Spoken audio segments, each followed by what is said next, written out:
Hello everybody, Antonis here, and I did this little animation inside Unreal 5. And what I wanted to do, I haven't done the camera motion and I haven't done this camera movements before, and I really wanted to, save my time. And I was thinking, how do I do this really quick?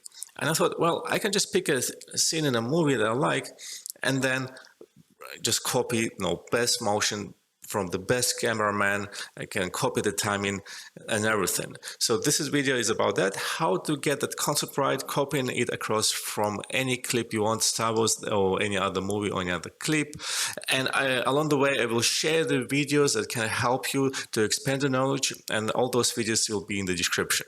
I downloaded the clip of pod racing in the episode 1. It was my favorite scene and not really the most favorite episode.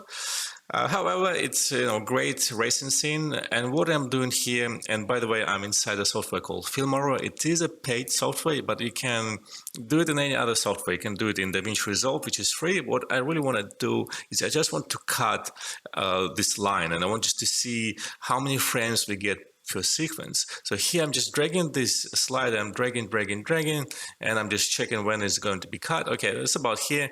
So, all right, I just cut it, then zoom in, drag it up, and see how long the sequence is. So I'm copying the timing, right? So I can check, okay, it's about 2 seconds, about 60 frames. All right, this is what I really want to know. And that I then, that knowledge I can then transfer to Unreal. And then I really like this particular sequence here. So I like how the cameraman is seeing that the pod is coming, but then the pod flies by. The pod here flies by, and the cameraman is trying to catch up and just rotates and looks towards the last pods just finishing to that corner.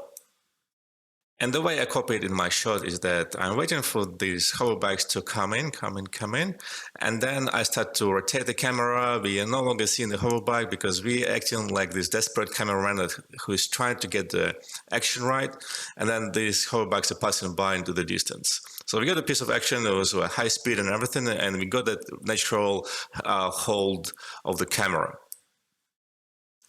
And the same thing here. It's a really similar movement. I just made it a bit more dynamic in my case. So this is like you do it, you copy, but you reimagine it a little bit, you tweak it a little bit, and you make it your own. Another shot I wanted to do, I wanted to put the camera on the hoverbike. And here what I'm looking, first of all, in this shot, I'm looking at the amount of camera shake.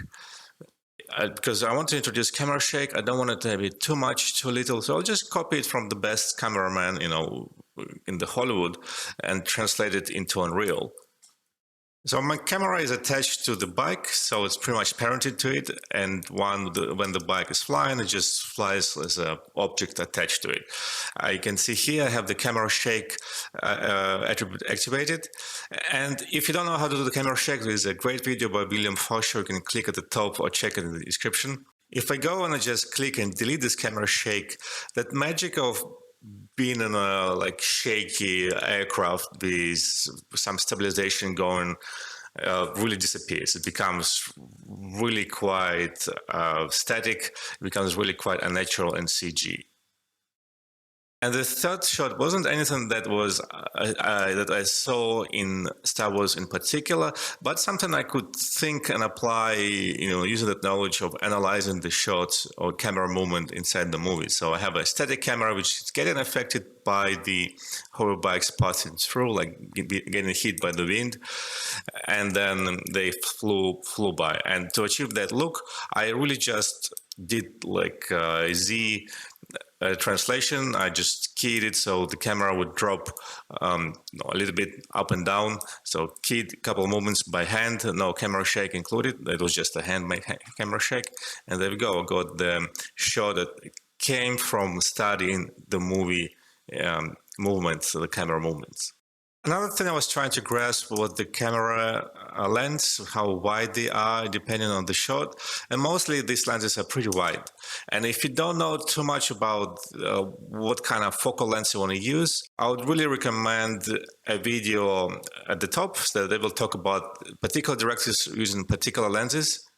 I used quite an ultra wide lens, so I had this 12mm prime f2.8 lens on all of these cameras.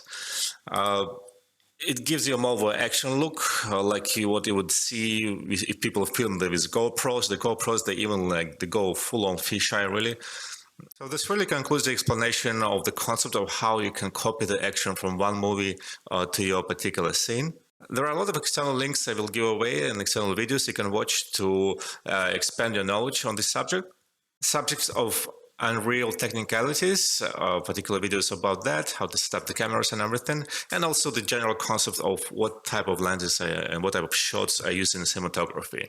So go check it in the description. If you want to know how to quickly create these objects like that, this hover bike, the environments I showed in the video, you can go click at the link at the top and just watch the introduction to 3D code and get a basic understanding yourself.